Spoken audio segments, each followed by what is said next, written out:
Welcome to FEN News. Tonight, AFRTS has done some drastic program rescheduling, and here with me this evening is Staff Sergeant John Kitchen, our operations supervisor, to tell you just a little bit about it. Staff Sergeant Kitchen, what's going on with the schedule changes? Well, Staff Sergeant Klippel, or Sergeant Klippel, thanks for the promotion. Appreciate it. The AFRTS Broadcast Center in Los Angeles has returned to somewhat of a normal broadcast schedule.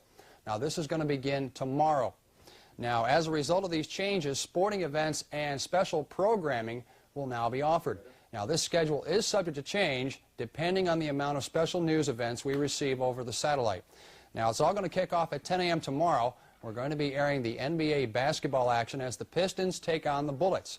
Now, on Sunday morning, it's college basketball action as Pittsburgh goes against UCLA. And at 10 a.m. on Sunday, we're going to be presenting the American Music Awards. Now, 2 a.m. on Monday morning, AFRTS will be airing, and we're going to be airing at the same time, a special one-hour Lee Greenwood special, and he did that, I believe, down at Disney World in Florida. Then we're going to be airing the NFL Pro Bowl. Once again, that's going to be 10 a.m. on Monday.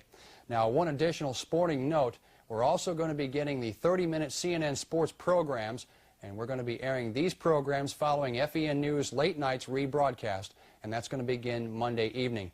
Now, once again, I'd like to stress, I don't know how long this schedule will last. It will all depend on the news events coming out of the Persian Gulf. Sergeant Klippel? Well, I have a question for you, Staff Sergeant Kitchen. What is AFRTS going to do in case something does happen in the Persian Gulf? Are we still going to receive coverage from Los Angeles of that? That's a good question. 2 weeks ago, if you remember, when all the fighting started in Saudi Arabia, they went to continuous satellite programming. As a result, all the networks, all the detachments within the networks went to continuous satellite programming. We here at Detachment 5 stayed on, I believe, somewhere between 35 and 38 hours. If CNN or if the AFRTS Broadcast Center deems it necessary to go to scrap this schedule that I just announced, they will go to continuous CNN coverage or ABC or NBC or CBS, depending on which one they feel is carrying the greater amount of news going on at the time. And as a result, we will more than likely go to that continuous coverage like we did when the fighting broke out. So then most likely our viewers here at Iwakuni will be able to keep up abreast of all the current updates as we get them from LA. Right. As we receive it, we will air it. And right now our policy is we are airing at about 3 a.m. usually every morning. They have a Pentagon briefing. At 5 a.m. they have a briefing over the satellite, and we're carrying those briefings. We're also going to be carrying any special interviews from like the Joint Chiefs of Staff, Secretary of Defense, the President. Anything special that is normally out of the program schedule, we will be carrying live. And if we find out about it far enough in advance, we will run a crawl on the screen and inform the audience as to what's going to happen. Okay, some great information there. Thanks a lot, Staff Sergeant Kitchen. In other news, for the past 4 days, we've been taking a look behind the scenes at Akazuki's Army Depot. The mission of ammunition storage for the Army and recycling of used ammunition is a major task for this command and one that's taken very seriously at all times. In the last installment of our series, we take a look at some personnel who don't handle the ammunition but take their job just as seriously. The dog has become known as man's best friend. In the case of these dogs, unless you're his master, you're not going to be his friend. They're the military guard dogs stationed at Kawakami. Their mission is to provide support and security to the 83rd Ordnance Battalion. These dogs work with both American and Japanese handlers who are trained by the Army. Providing security for an ammunition installation is a huge responsibility for both man and dog. Working together as a team takes hours and hours of training and discipline. And one place these guard teams prepare is an obstacle course. The obstacle course, these are basically obstacles that the dogs may encounter while they're out there actually working on patrol. We might have an instance where the handler might have to release the dog and the dog might be required to go through a tunnel after somebody or go over some steps or jump through a window.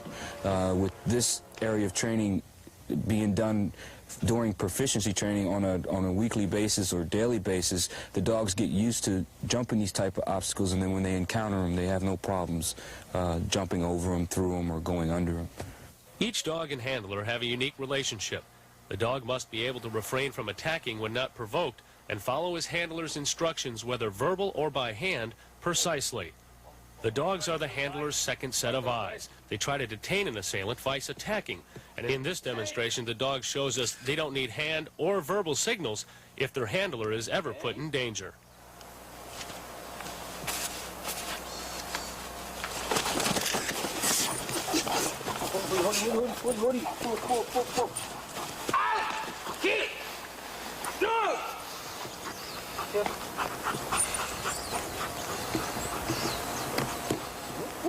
German Shepherds and Belgian Malinois are the two most commonly used guard dogs in today's military, mostly because they can adapt to their surroundings better.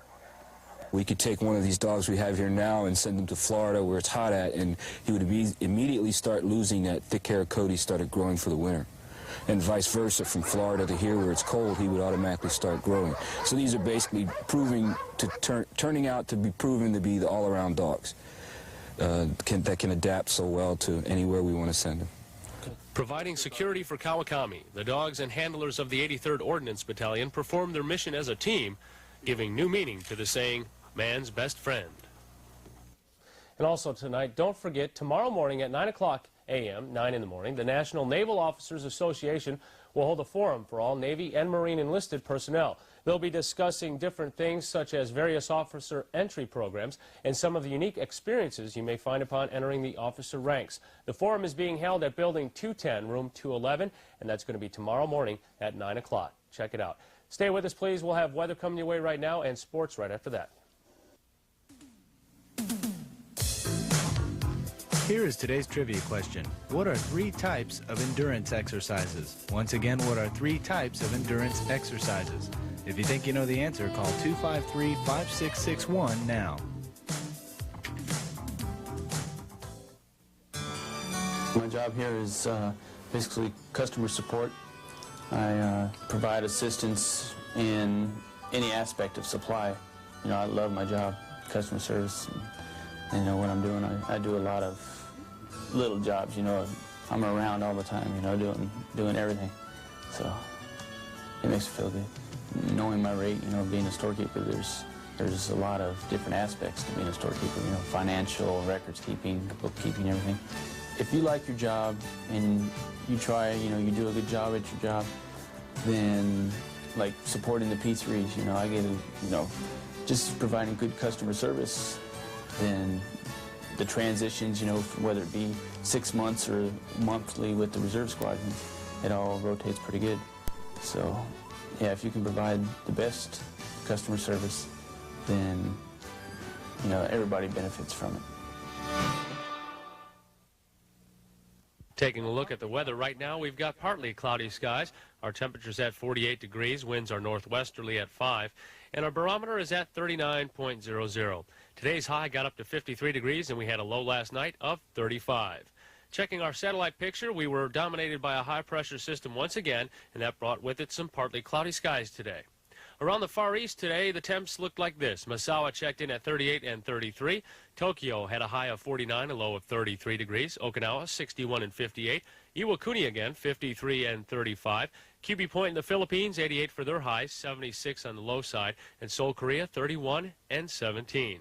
Moving on to the slopes right now, Geihoku checked in with cloudy skies. They're at 0 degrees Celsius, and they have 55 centimeters of snow. Mount Dyson was also cloudy today at -4 degrees Celsius, and they have 110 centimeters of base. Tomorrow's forecast looks like this. Expect partly cloudy skies, high temp of about 52 degrees and a low of about 31, and that should last throughout the weekend. And starting things off tonight in the sports block, it's a very slow one because Stessard Kitchen, of course, let you know in the beginning of the cast that AFRTS will be bringing us some sports coverage which will begin this weekend. So we'll get away from that and go to championship basketball action right here at the air station. MWSS 171 and Mals 12 took to the court last night in the intramural championship game. Both teams played decisive games, but obviously only one could win. Navy journalist Dan Tillman was there, and he has this report. Both teams played rough, and both teams played tough. But in the end, only one can win. That winner is MWSS 171. After constant scoring throughout the game and a point surge in the final minutes of the second half, they took the game by 3, 57 to 54. Mals 12 put 171 to the test, however, and even had the lead at the end of the first half, 28-27. But 171 would not die. At halftime, they even put a little globetrotter charm into their practice, apparently mesmerizing this woman in the crowd. After 2 starts in the second half, 171 took over with beautiful plays like this.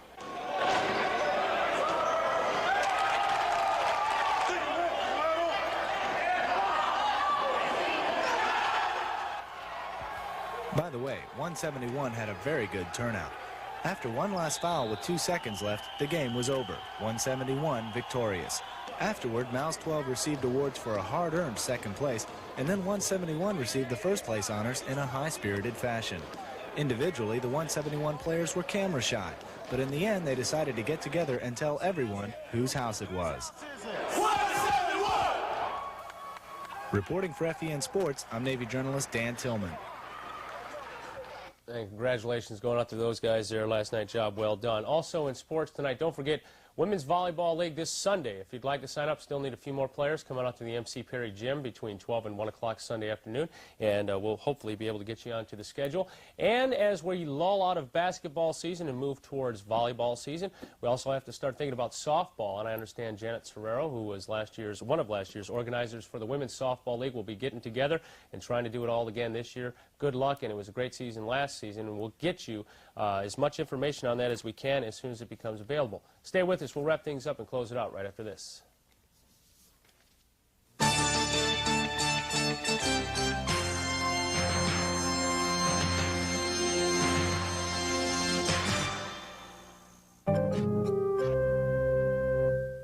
The Japanese bow is famous the world over. It's used for greeting, for thanking, and for apologizing or leave-taking.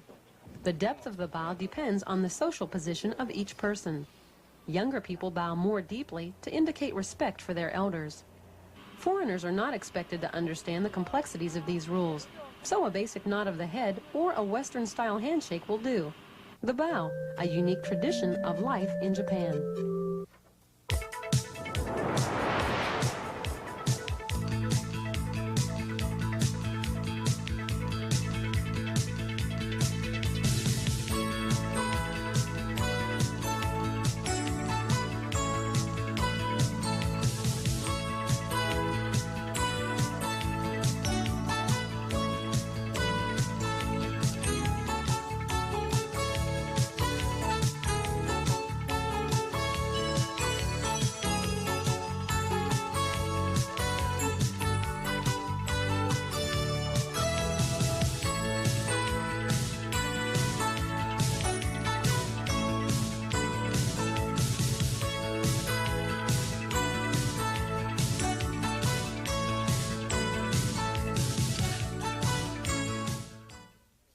And finally, tonight, tomorrow morning from 9 a.m. until noon, the main exchange and gas station will be closed due to a power outage. The 7-day store will be open during this time for your convenience. That's going to do it in the news tonight. Let's head to the phones right now and check out if we have an answer on our trivia question.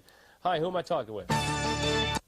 Corporal Gay, how you doing from NCO school? Hoorah. Congratulations. Hoorah. Hey, listen, MWR wants to know, as well as we do, what are 3 types of endurance exercises? The 3 types of endurance exercises are bicycling, running, and swimming. Congratulations. You won yourself a free breakfast at the Eagle's Nest, courtesy of your folks over at MWR. You just hang on a second there, Corporal Gay, and I'll get back with you and let you know how to pick up your prize. Okay. All right, thanks for playing.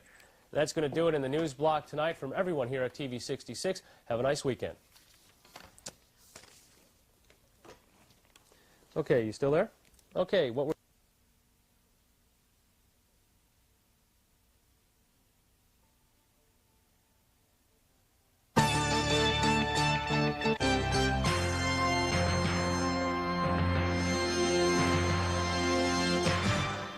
FEN News is compiled from AFRTS news sources, local public affairs offices, and the FEN News Department. This has been FEN News, Iwakuni, Japan.